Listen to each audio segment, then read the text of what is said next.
حج کی کچھ خوبصورت یادیں۔ یا اللہ، تیرے گھر کی رونقیں دیکھنے کو دل کر رہا ہے پھر سے۔ کوئی موقع نہیں بن سکتا کیا؟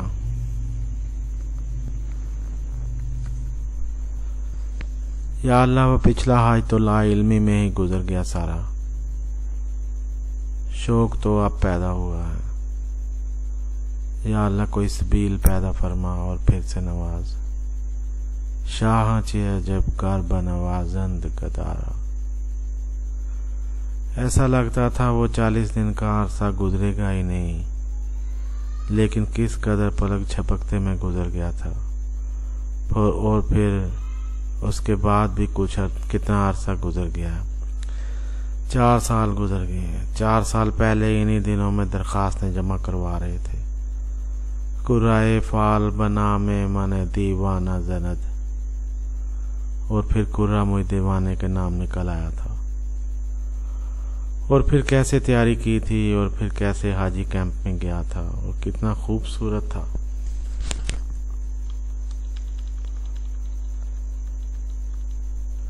اور کتنا خوبصورت تھا حاجی کیمپ کا ماحول۔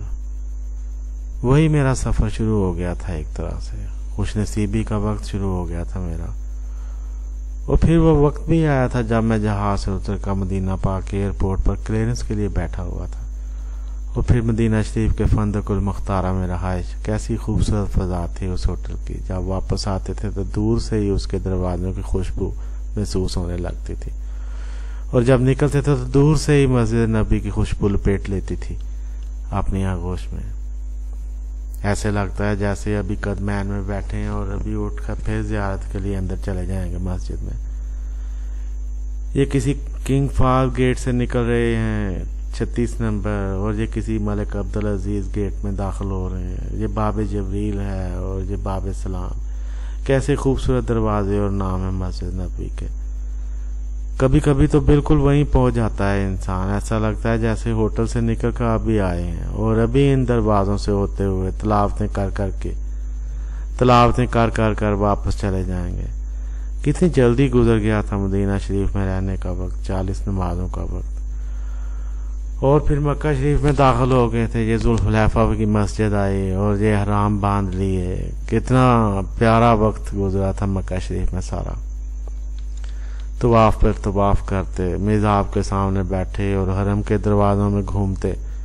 یوں ہی کبھی کوئی تصویر سامنے آ جائے مطاف کی تو کیسا بھلا محسوس ہوتا ہے۔ ارے یہ سفید چوگے ترکی ٹوپی والے صاحب میرے ساتھ ہی تو تھے، مجھ سے پہلے کیسے مکمل کر رہے طواف۔ اور یہ صفا مروہ کی سعی کے خوبصورت گوشے۔ تھک جاؤ اور بیٹھ جاؤ آ کر، قرآن پاک نکالو اور پڑھنا شروع کر دو۔ 7 چکر یاد رکھنے بھی بڑے مشکل لگتے تھے مجھے تو۔ کیسی خوبصورت وادی ہے مکہ شریف کی۔ اور پھر مینا کے کیمپوں کا وقت بھی آیا تھا۔ کیسی دنیا آباد ہو گئی تھی دیکھتے ہی دیکھتے وہاں۔ ایسے لگتا ہے جیسے ابھی اس کولر سے پانی پیا تھا اور ابھی گھوم پھر کر دوبارہ پینے آ گئے ہیں۔ یہ 81 نمبر خیمہ ہے میرا۔ یہ رات کو کیکل بیگ پر پہنچے ہوئے ہیں، اور پھر وہاں سے ترکی خیموں کے قریب، اور پھر مزدلفہ، اور پھر عرفات کا میدان کیسا خوبصورت ہے۔ وہاں پر پہنچ کر محسوس ہوا تھا کہ میری فیلنگز اس وقت اپنے عروج پر ہیں، اور واقعی اس کے بعد دل و دماغ میں وہ چیز پیدا نہیں ہو سکی تھی۔ کتنی دھوپ اور تمازت تھی عرفات میں، پاؤں کے ناخنوں پر پڑ رہی تھی۔ میں تھوڑی دیر دعا مانگ کر واپس آ بیٹھتا تھا اپنے سائبان میں۔ ایسے لگتا ہے جیسے ابھی وہیں کولر کے آگے لیٹے ہوئے ہیں۔ وہاں پر بڑے بڑے فریزرز ہیں، فریزرز میں برف کا انتظام کتنا بھلا محسوس ہوا تھا۔ کتنی خوشی سے کھائی تھی میں نے برف کی وہ چھوٹی چھوٹی ڈلیاں، اور پھر زیارتیں، اور پھر احد کے میدان کی زیارت۔ کس طرح ہم دوبارہ سے العزیزیہ آ کر لیٹ گئے تھے۔ اللہ تعالیٰ ہر مسلمان کو حج کے خوبصورت لمحے اپنے دل و دماغ میں بسانے کی سعادت عطا فرمائے۔ آمین ثم آمین یا ارحم الراحمین۔